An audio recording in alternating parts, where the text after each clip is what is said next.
Hi, this is Chris with EnvisionTEC, and today we're going to be highlighting the use of our advanced DLP 3D printers for the fabrication of implant applications. The EnvisionTEC Vida can be used for the direct 3D printing of biocompatible surgical drill guides and temporary restorations.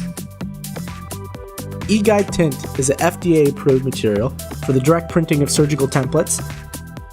We also have a number of clear biocompatible materials if a perfectly transparent surgical guide is desired.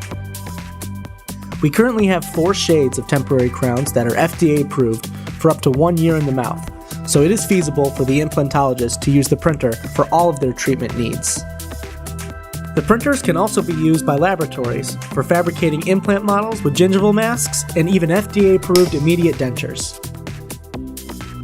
Our machines are compatible with all the leading software systems such as 3Shape, exocad, and Blue Sky Bio.